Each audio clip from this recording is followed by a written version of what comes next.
In these uncertain economic times, you've got to do whatever you can to save money. One of our biggest expenses can be our cars, especially when unexpected repair bills hit. Not anymore. If you own a vehicle with less than 130,000 miles, is less than 12 years old, has a warranty about to expire, or even no warranty at all, you could stop paying for car repairs. Roadside assistance, towing, and rental coverage are all included. Don't wait for the next repair. Make one free call right now to see if you qualify. If your vehicle is less than 12 years old, has less than 130,000 miles, even if it's out of warranty, paying for car repairs can become a thing of the past. Call us right now and get your car protected before your next repair bill hits. Get protection and no more repair bills. Call 800-696-1030. Again, 800-696-1030. That's 800-696-1030. 800-696-1030.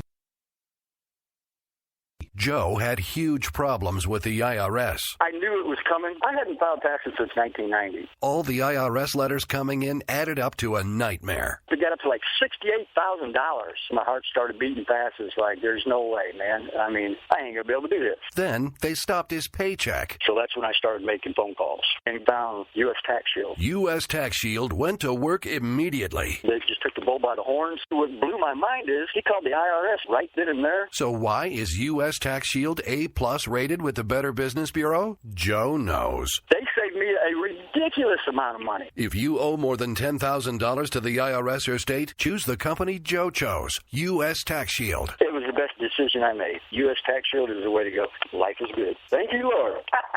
Call 800-471-3287. U.S. Tax Shield. Boo-rah. Yes.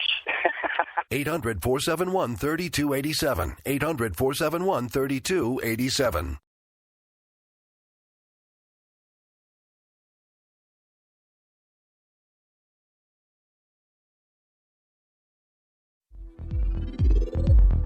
K98 Talk is expanding its lineup for 2015. This means we're expanding our advertising base. Whether you're a startup trying to push through to the next level or an established business trying to supplement your advertising budget, web-based advertising is a solid investment. Thanks to Talk's newest partnership with TuneIn Radio and instant access to our sister station, K98 FM, we give you worldwide access at a reasonable cost. Interested parties should email us at advertise@k98talk.org.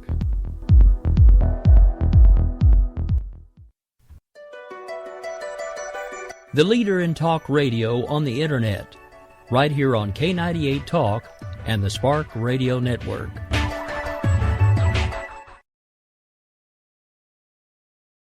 We will keep this promise to the American people.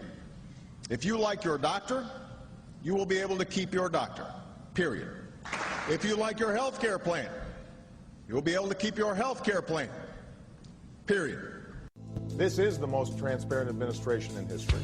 Not even a smidgen of corruption. Fact is, we had 4 dead Americans. What difference at this point does it make? If you got a business, you didn't build that. Oh, welcome to the face. Welcome to the face of the new democracy.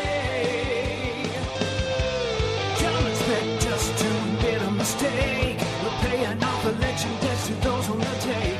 Attorney General's lying even while... It's time to hear the truth about America's biggest challenges. You're listening to America Off the Rails with your host, Rick Robinson.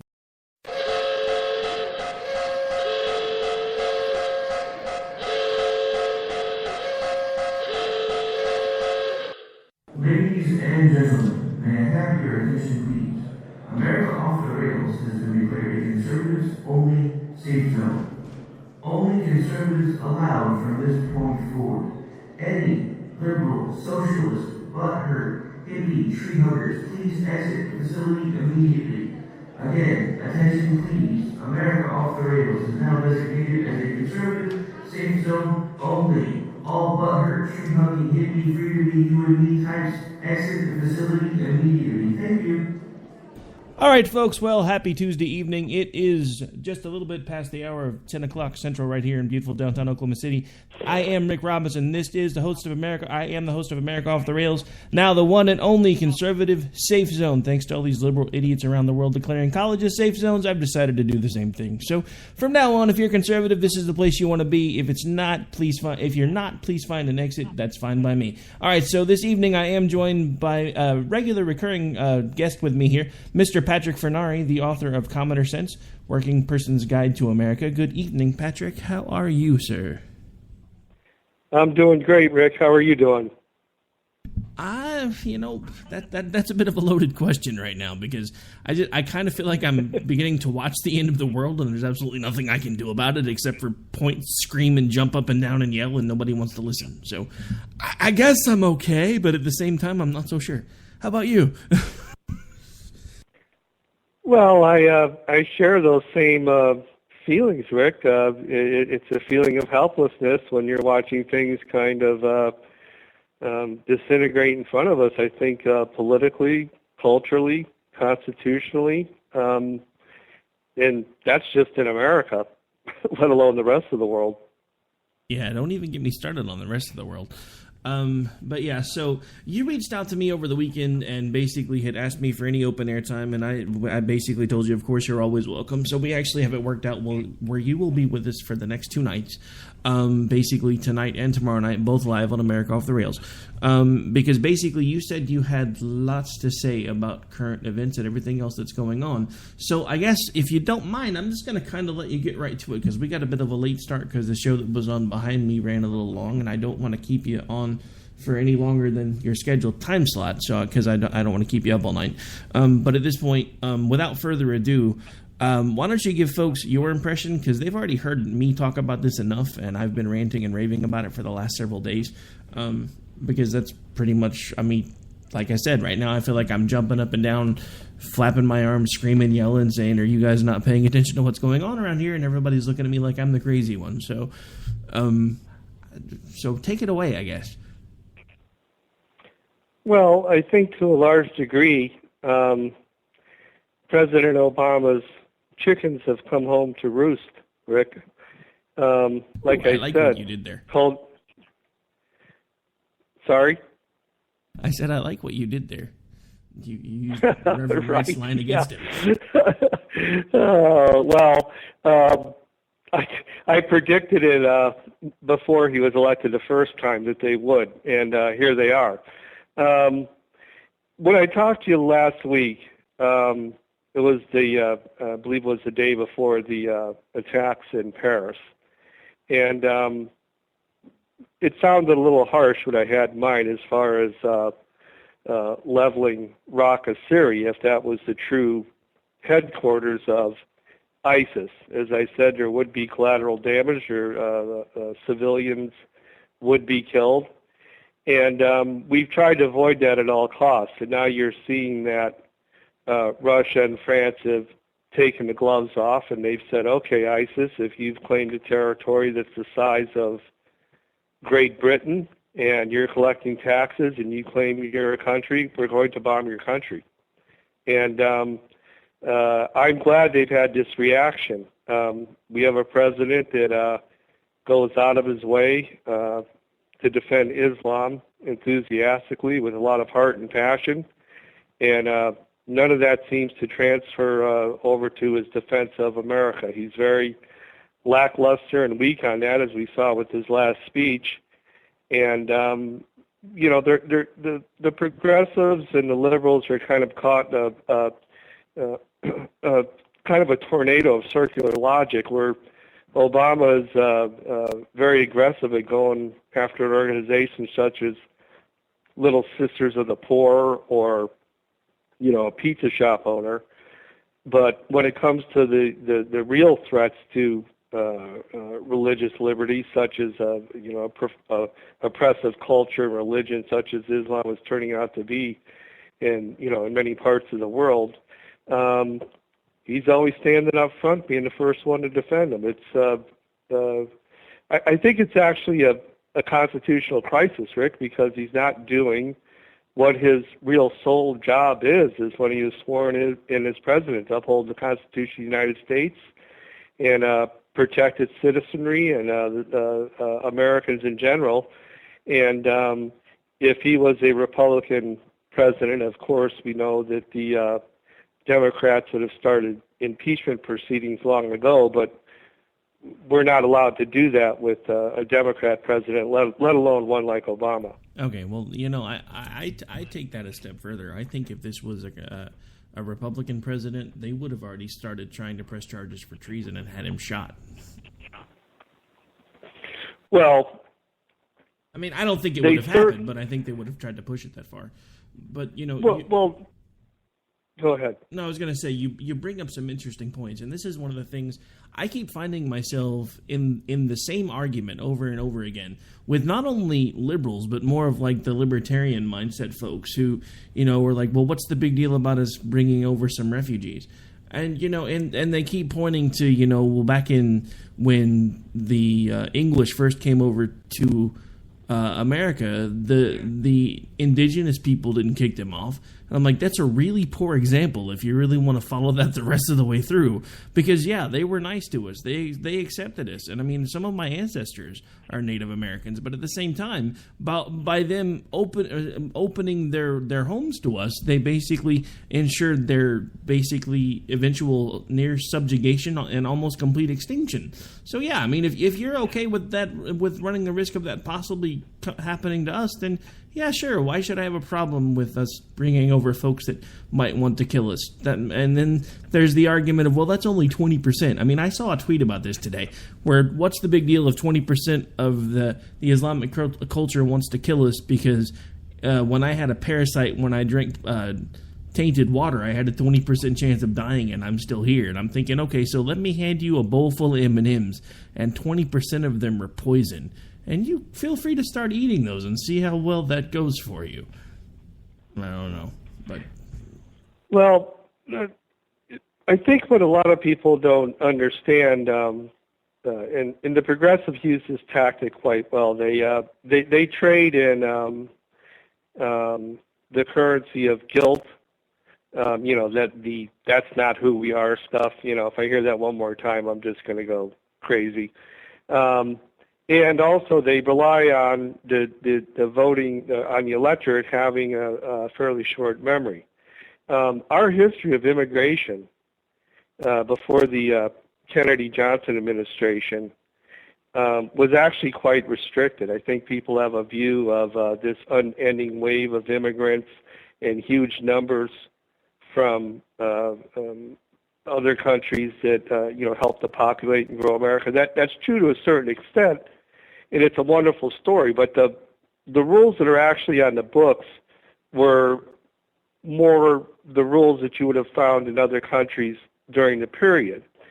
And Western European and Eastern European immigration to the United States was a much different case as far as assimilation goes. I make the point in my book, In Commoner Sense, that, America really isn't so much a place as it is an idea. And when you come to America and you do assimilate, no matter what you look like, where you're from, what your accent may be, what your cultural roots that you still identify with or celebrate may be, if you say, I'm American, I sign up for the deal, because America is an idea, really not a place, almost universally across the country, everybody in America accepts that. They accept that you are American.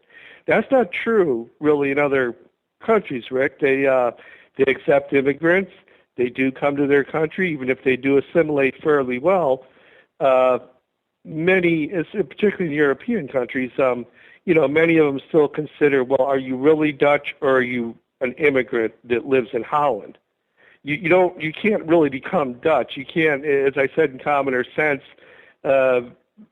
try walking down being an American that immigrates to France and walking down the middle of the streets and going, I'm French now. It's just not going to go over that well. America is a very unique and different place in this world and in world history. And, we're slowly losing that. And that uniqueness has been our strength. We in fact have the world's oldest intact constitution, but we're one of the youngest countries, and it's because of the great idea of America that exists. That is why we've gone forward. And we have an administration now for the last 7 years that's been trying to erode that at every opportunity. No, and I completely agree. Speaking of things that are trying to erode our Constitution and our way of life, did you happen to catch any of the recent Democratic debate, or as I like to call it, the revamp of the Golden Girls 2015?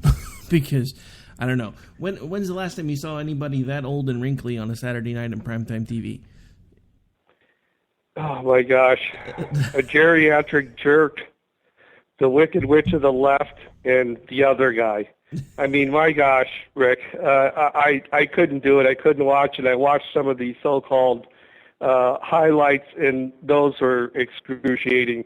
I actually instead opted to watch a rebroadcast of a 1976 Saturday Night Live. Nice. Yeah, I was actually watching the OU game while I was listening to the debate, and my wife was looking at me like I was crazy. She's like, "What are you doing?" I was like, "I have to listen. It's kind of my job, man. I mean, I don't necessarily want to listen, but and then the reason I bring this up is because it ties into what we're talking about right now. Because it's the same thing they kept saying all over and over again that night, just a day after the attack, was that we still need to be accepting of these refugees. I'm sorry. You can call me a racist, you can call me a xenophobe, you can call me whatever you want to call me.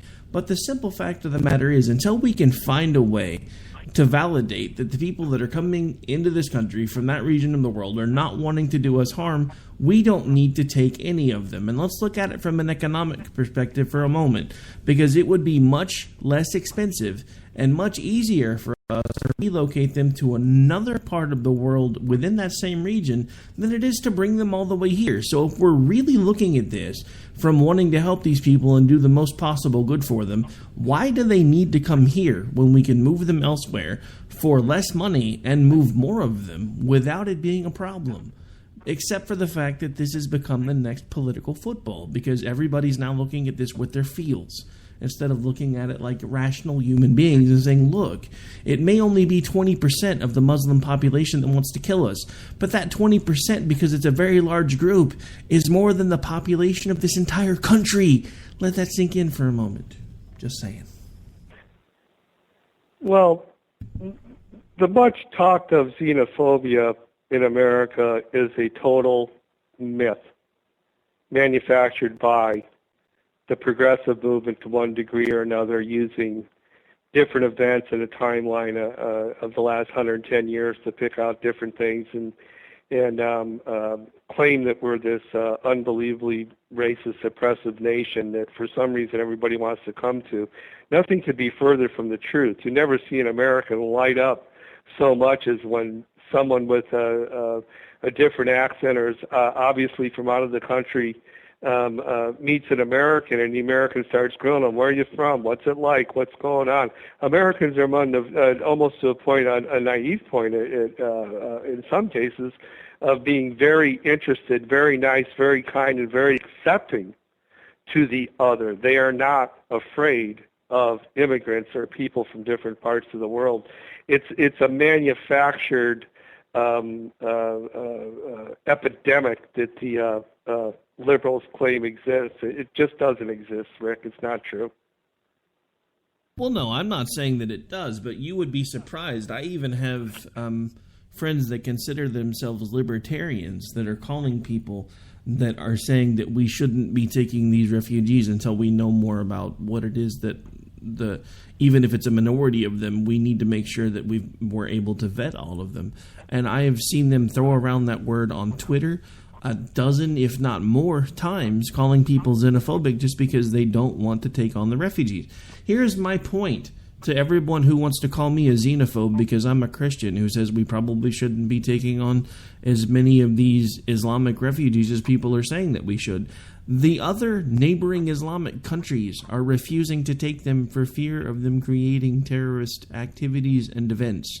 If we can't take the lead of their own people then we should probably rethink our priorities, because obviously if the people that are practicing the same religion as they do say, no, we don't really want these folks here because we're not quite sure what they're going to do, kind of thinking we should pay closer attention to that. But maybe I'm the naive one again. What do I know?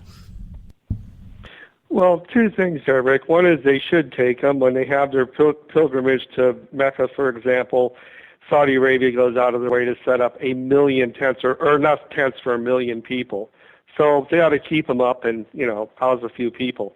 And the other thing is, the response you're getting, what people are saying to you, and they're tying it into your Christianity, is part of the, like I said, the left trades in guilt. That is one of their main currencies. And what they've done for 110 years, at least in America, the progressive movement, is that they've traded logic for ideology. So since ideology transcends everything, there's no need for logical debate. Obviously, the logical thing to do would be to pause immigration, as many high-profile Republicans have suggested just in the last day, to pause this from those countries. I mean, if it was up to me, Rick, any countries that were state sponsors of terrorism, including Iran, I would cease and desist with all immigration from those countries personally. I wouldn't deal with any of them. But as far as the Syrian issue goes, the common sense thing to do, the logical thing to do, is to pause that process and look at it and look at the vetting process and slow it. And it isn't unreasonable to say, well, why is it so hard for the Christian Syrians to get in when the Muslim Syrians seem to have a much easier time getting in? It's not just in relation to the population balance over there.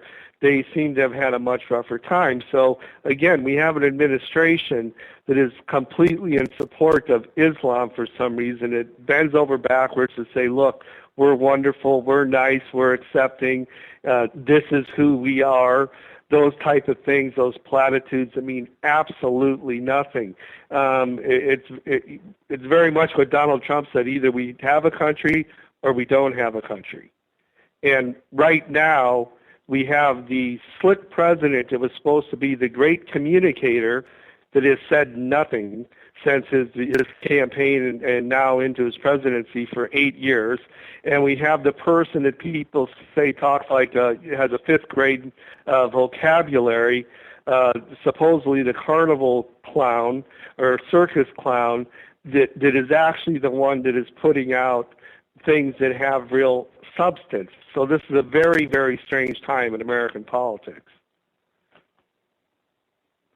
Yeah, I would definitely agree, without a doubt, that we are living in a very strange time for American politics. And I think we've been there for the majority of the time that this president has been in office, because let's not forget, he's not necessarily been shy about what it was that he told the American people that he's wanted to do. He's told folks from the beginning that he would stand with Muslims. He said that more than once. He told us weeks before he took office, and pretty much every day until he did actually wind up taking office, that he wanted to fundamentally transform America. Nobody wanted to listen to him then.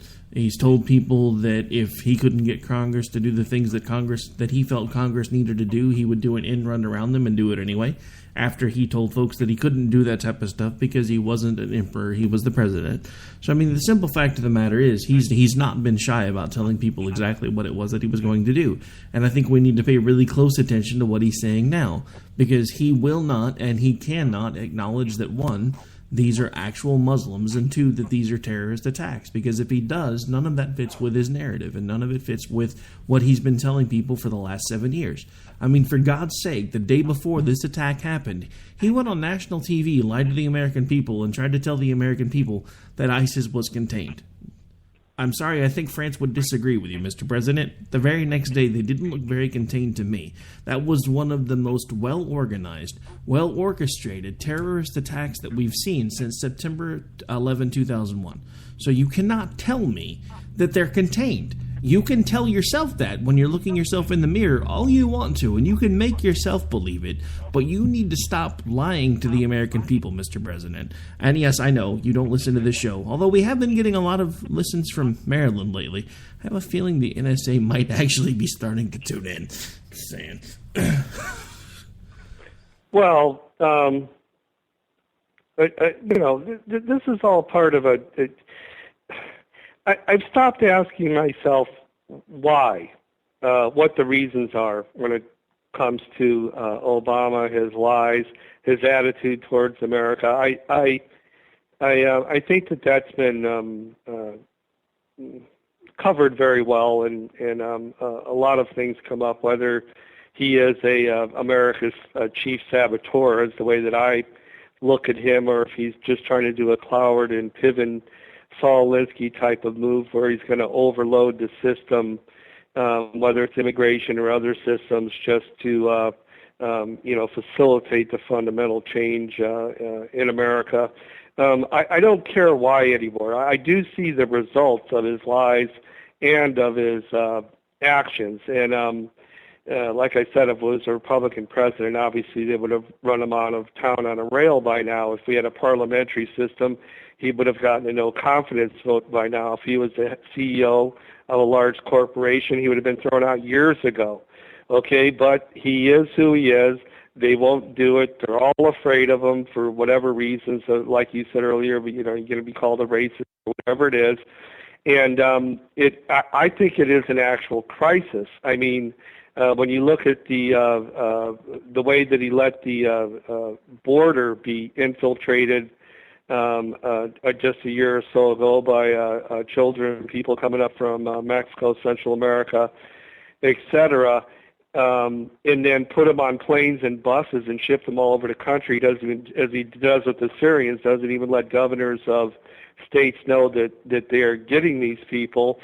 And then we had a outbreak of some childhood diseases and other diseases that we hadn't seen in America for years. It's pretty clear that Barack Obama, the President of the United States, thinks all American citizens are the second-class citizens in the United States of America. Very true, unfortunately. Completely true. And again, something he's not exactly been very shy about. And I don't know, I think that's what's finally gotten me to the point where I am completely concerned about our future, because most of the folks that think like Barack Obama want us to be more like Europe. So, and that's one of the things that they've been pushing for, is getting guns to the point where they're contained and only law enforcement officials have access to guns. And even folks involved in Interpol now are making statements about if the population of France was more armed and better armed, situations that happened on Friday might have been avoided, which is going to start making liberal heads explode around this country when the liberal folks of the rest of the world are finally going, maybe we need more guns, not less.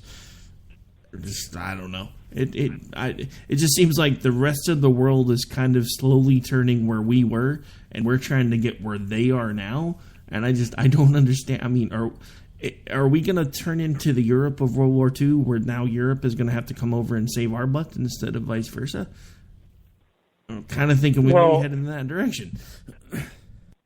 I completely agree. You've seen some traditionally socialist countries just in the last 5 years begin to back off from their huge government programs and decide to divert their money to other resources. As I state in commoner sense, the only reason that many European socialist countries have been able to pursue socialism to the degree that they have is because they have been under the umbrella of American military protection paid for by the American taxpayer for decades. And if they had to support their own armies and really take care of their own defense and really worry about their own borders, etc., they would have less money to just dive into socialism. It's not true with all countries over there, but with many of them. And they decided 30 years ago that they were going to drop their borders and have, basically free travel across borders and through Europe. You didn't even have to have a passport, basically. Once you were in Europe on the continent, you're free to travel country to country. And that policy is coming back to bite them. And Europe is very, traditionally has been very segregated. There's a lot of grudges that go back hundreds of years. Things that, just watch a European soccer match sometimes, you'll see what I mean. That go back hundreds of years, very territorial, historic battles and stuff that people still remember. It would be like if we had a large collection of states in the U.S. that really had grudges that went back 500 and 1,000 years in some cases, and different regions and empires and things like that still held these grudges. And those countries were formed through war and strife and power struggles and things like that. Again, it makes America a quite different place. So we have seen traditionally, whether it's World War I, World War II, where the big moving parts over there, Rick, can, and I've said this to you before, can be distorted or fall apart at any given time. And when they do, we know what the results are. There was a very short period, actually, between World War I and World War II, 20-some years. It just wasn't that long, 25 years maybe, where it all fell apart again and they fell back into the same patterns. And, with France's aggression as payback towards ISIS, because evidently everybody now knows where they are, France leading America in the fight, so to speak, as we lead from behind. It's very strange. Definitely an odd situation. All right, folks, we have got to take a quick break, got to pay a few bills. I'll be right back with my guest, Patrick Furnari, author of Commoner Sense. You are listening to America Off the Rails, the new late night edition. We'll be back with you here in just a couple minutes, folks. Do not go away. For our own cause, we got a pen and telephone to bypass all the laws. All right, folks, this is Rick Robinson with you. I want to tell you about some friends of mine from a company called Security Enforcement Specialists. When I ran my security agency for 12 years, I worked with one of these partners on a daily basis. He's been involved in this agency now, and with his other partner, they do have over 30 years of experience in the private security industry. If you own a business and you need someone to keep you or your customers or residents safe, then I highly recommend contacting Security Enforcement Specialists today. Give them a call at 405-703-1796. Again, that's 405-703-1796. Again, tell them Rick from K98 Talk sent you. Like I said, if you need the help, they are here for you. So make sure that you go look them up, check them out, and see what they can do. The wrong way. Welcome to the place. Welcome to The internet will never be the same. You're listening to K98Talk.com. Wow. Good God, y'all. What is it good for? Absolutely. Let's get started again.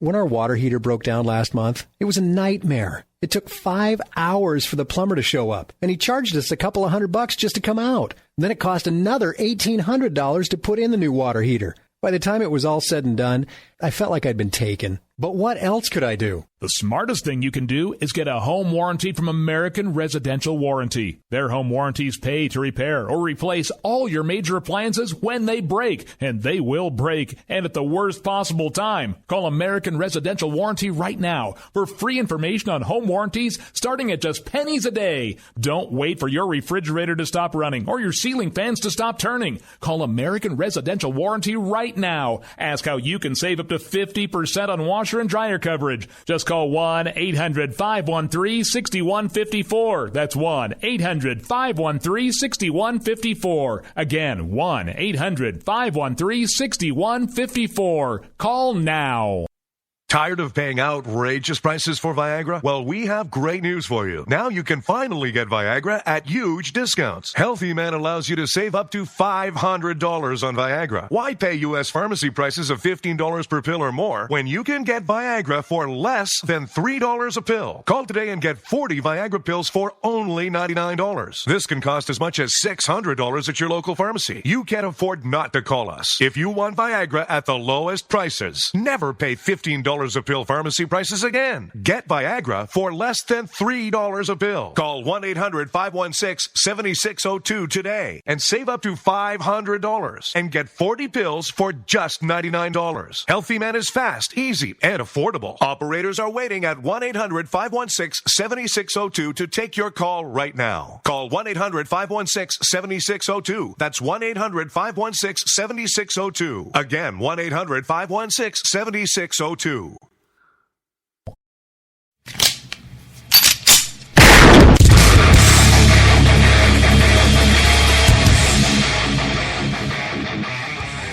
This is Slickery Trigger for Rebel Road Tactical. With proper care and feeding, your pistol will be ready when you need it, there to save your life. Shouldn't your gear be that good? Whether you need a holster for comfortable everyday carry or a tough-as-nails holster for your next training course, Rebel Road Tactical has what you need. Check us out on the web at rebelroadtactical.com.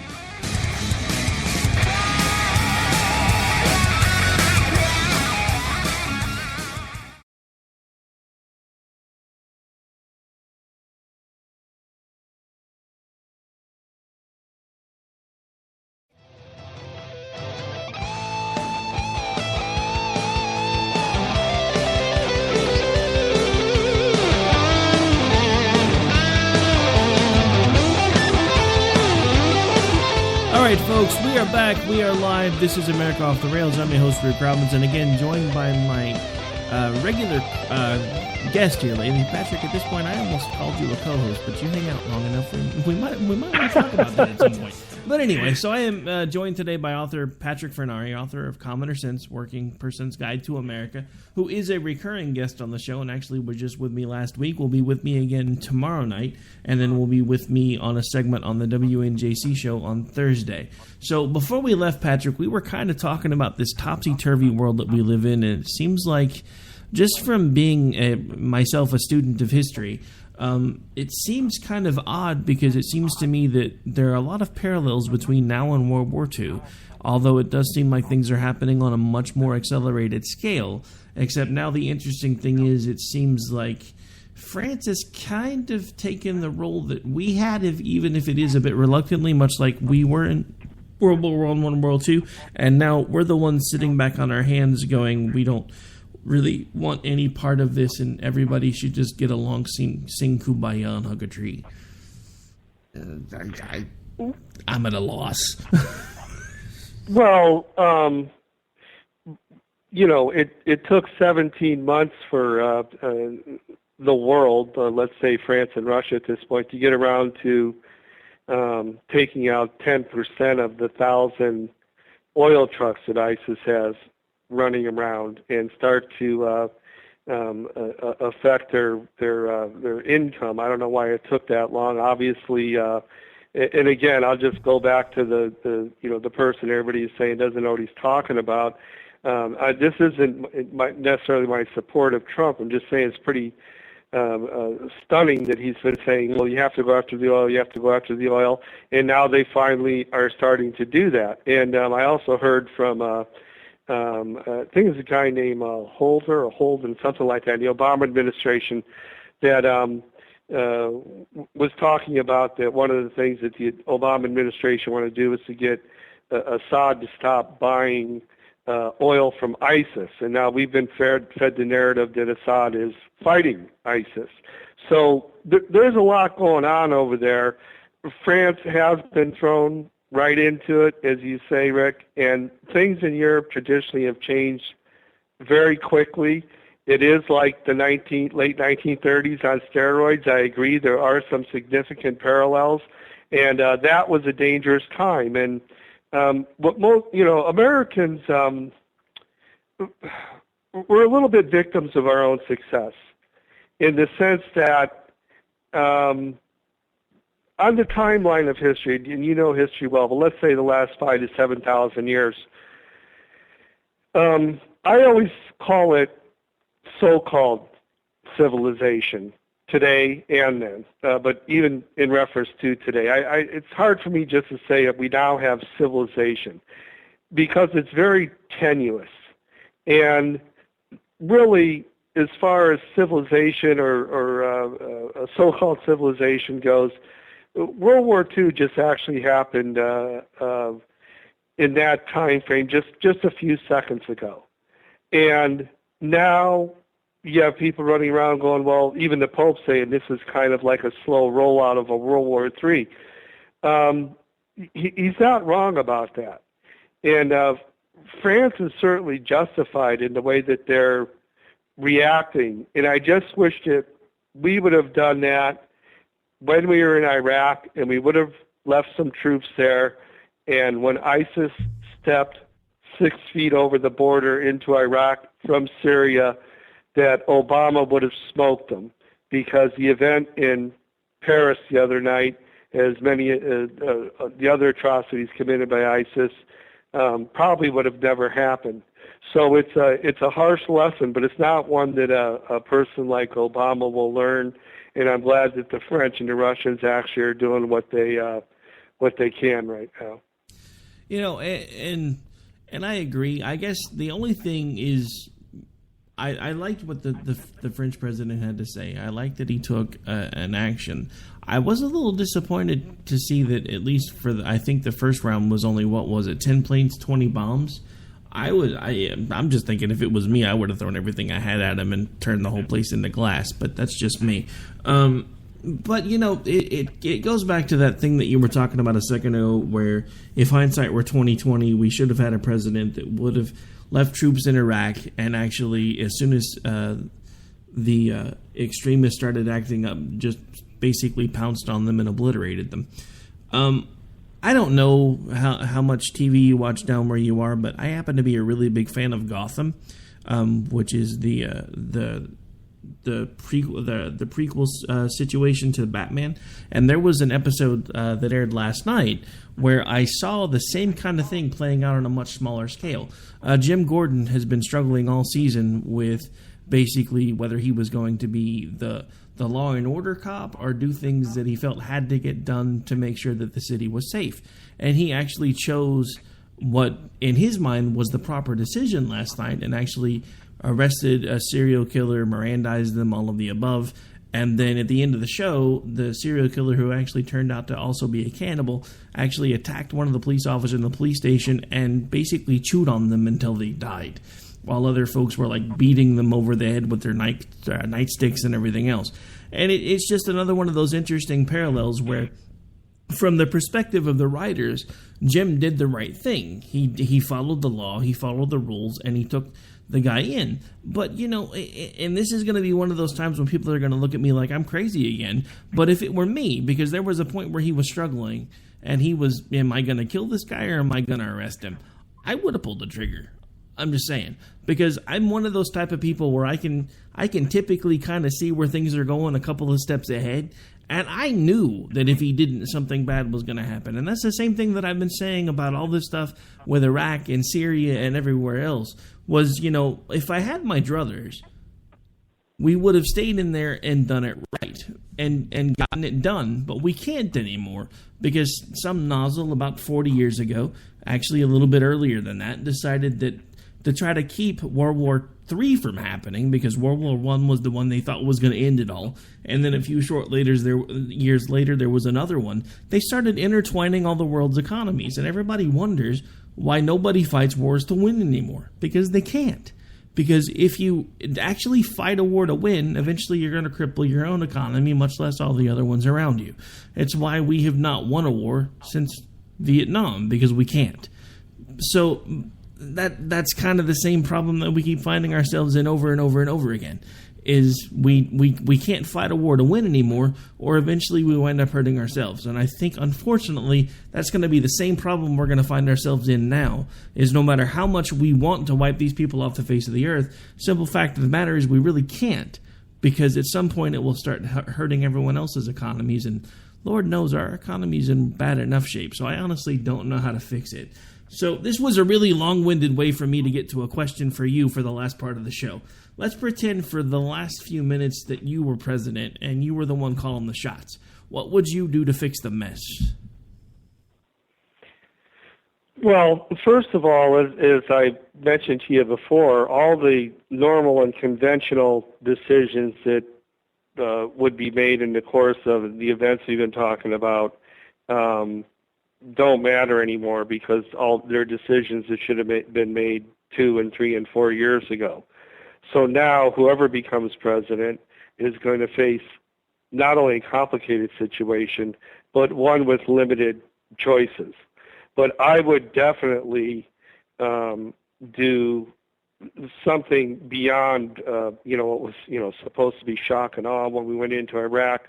I wasn't really for going into Iraq. I thought it was kind of good that we kept the sorties going over Iraq and kept Saddam's head down. I was surprised when we did go in. But when you do go in, you have to go in with full force. And I've probably seen 40 interviews on TV and listened to them on radio of Mideast experts, and there's a large majority of them that say what I've been saying all along, that if you deploy the right forces in the right places, evidently we do know where ISIS is, that in 6 weeks you'd make a lot of progress. We're making them into a bigger Frankenstein than they are. So I would try to form a coalition and put troops on the ground and go take the fight to them directly, because as far as civilian casualties go, people are either going to die by being beheaded and crucified, or they're going to die from being bombed. And I know that sounds a little bit like playing God, but there is an aspect to war that is just that. And that hard decision needed to be made a long time ago, and it's maybe the French and Russians are showing us that it's not actually too late to make that decision. We have we're so fortunate to have a very small part of our population that defends America and fights for America for the rest of us, Rick, and they're ready, willing, and able to do it. And I think that that's exactly what we should do. Not to occupy countries or cities or rebuild places, but to go in there and kill and break things and push them back. And if ISIS rears its head again, you do it again, because sometimes you don't intentionally go into war, but as a country and as a people, sometimes war comes to you. All right. Yeah, I mean, I completely agree, and that was actually what I typically ask that question during interviews, and I don't think I'd actually ever gotten around to asking you about that question about during certain circumstances, what would you do if you happen to be the president? And I agree with everything that you just said. The first thing I would do is build a willing coalition of folks that want to eradicate ISIS. The next thing that I would do is secure our borders to make sure that while we're attacking them, no more of them can get in. Then after that, I would use pretty much any means at my disposal to eradicate those that wish to do us harm, regardless of the consequences to those people, because obviously they don't care what happens to us. Why should I care what happens to them? And that seems to be the biggest problem that we have anymore, is nobody wants to take into account that this is whether it's a segment of a population or an entire population, these people want to eradicate us from the face of the earth. They're not going to respond to the free-to-be you and me hug-a-tree hippie crap that we're spewing nowadays. If we try to hug them, they're going to stab us in the back or worse. And because that's what they want to do. They have wanted to wipe this country off the map since its inception.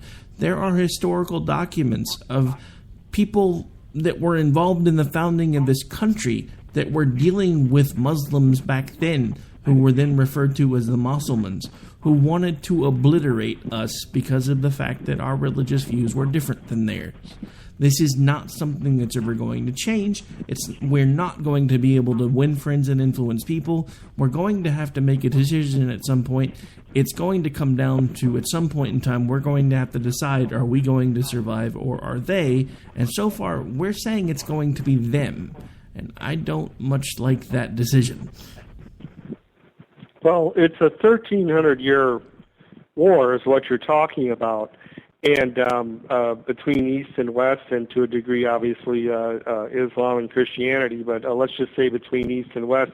And right now, Rick, I mean, what most people don't understand is that we America and Europe happen to be the Western civilization of this time in history. Islam or the radical factions of it, their intent hasn't changed any. To them, we're still Rome. To them, we're still the West. And we just happen to be those people. And if we don't realize that this has really been a 1,300-year war, it's not a new war, then we're going to be in real trouble. And as you know from studying history, that is where we're at. Yeah, and that's one of the things that I keep trying to bring up to folks that keep, because I don't know about you, but I think I probably have this conversation through social media and sometimes even in person at least once or twice a month where somebody points out, that us Christians shouldn't be so hard on the Muslims because of, the Crusades. If you really bothered to look at what triggered the Crusades, yes, were not a good time for Christianity, but they were a response to Muslim aggression. They were a response to the fact that Muslims at that point in time were doing exactly what they're trying to do now. They were trying to spread their influence through mayhem, violence, terrorism, and any other means necessary, and the Crusades were Christianity's response to that when they realized that if they didn't stand up and do something, eventually everyone was going to be subjugated to Allah.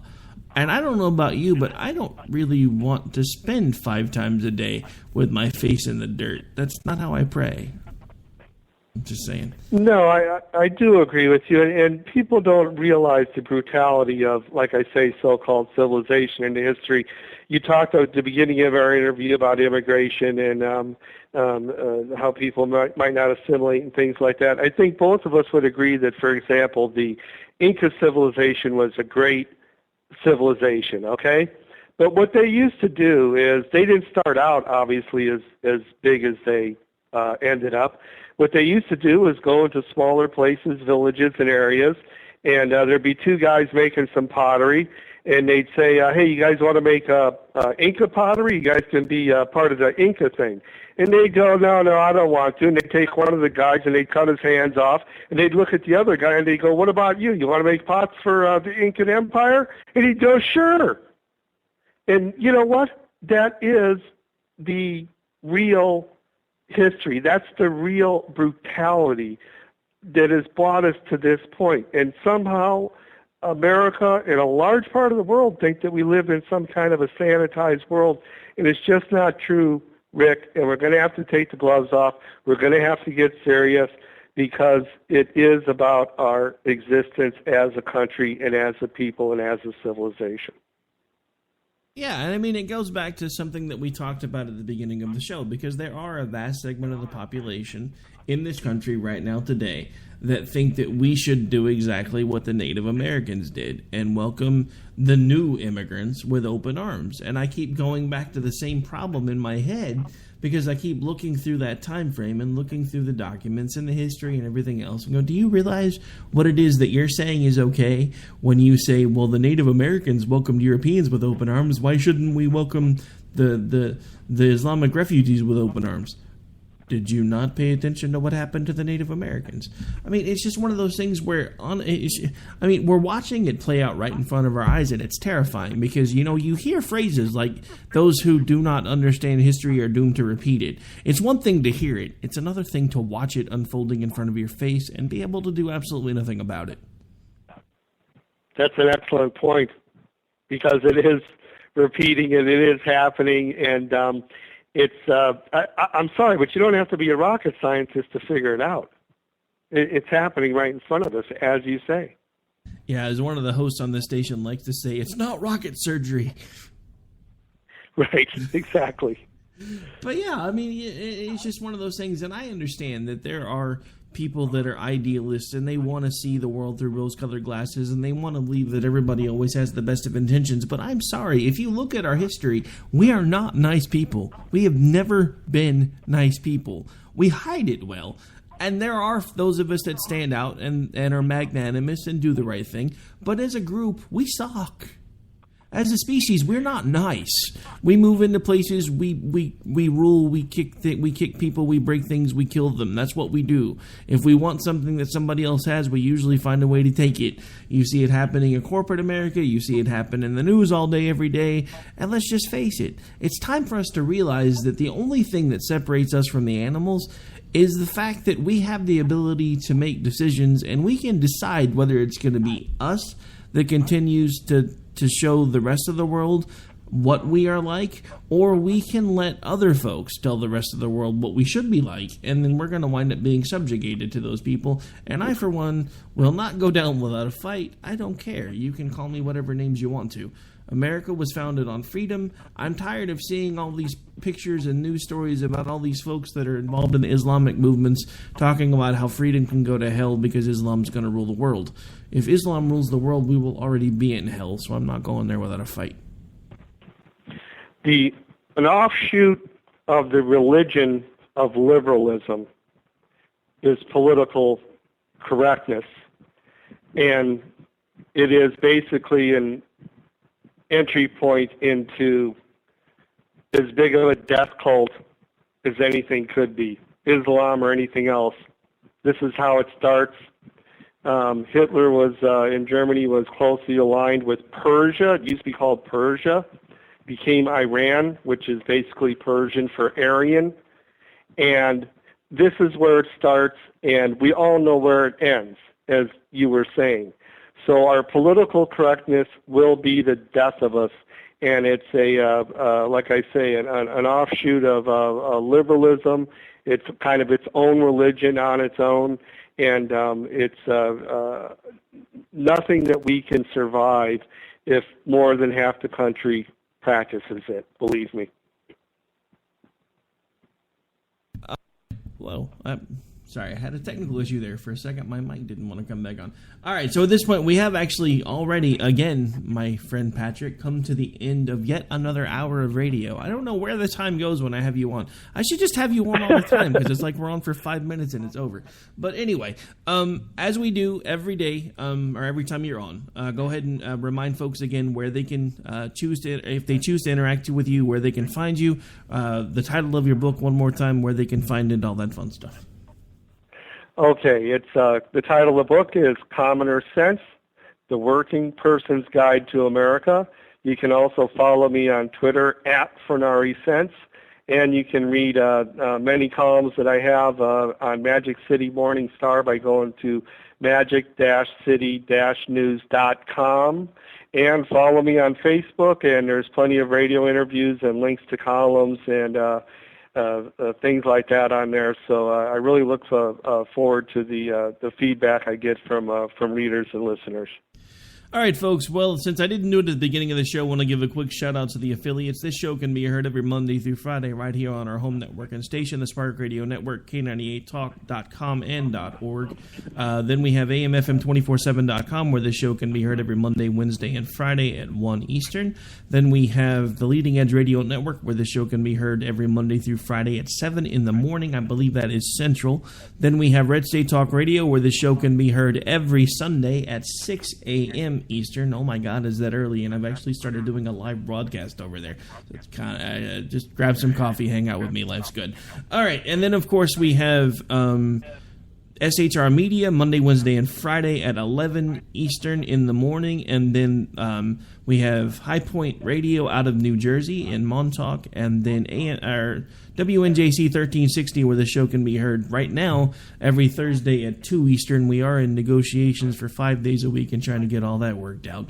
But at this point, that is going to do it for this particular episode of America Off the Rails.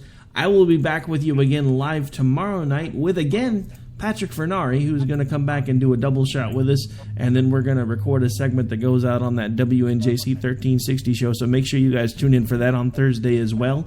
Again, this is America Off the Rails. I am your host, Rick Robinson, and I will be back with you tomorrow. It'll be here before you know it. Just remember, don't listen to the liberals. Keep your powder dry, and if you don't have any, go find some, because soon we are going to have to fight, whether we want to or not. And I hate to admit that, but we're getting there. Everything you earn by breaking your backs, we're gonna redistribute when we make our pay tax. Hey, sit down.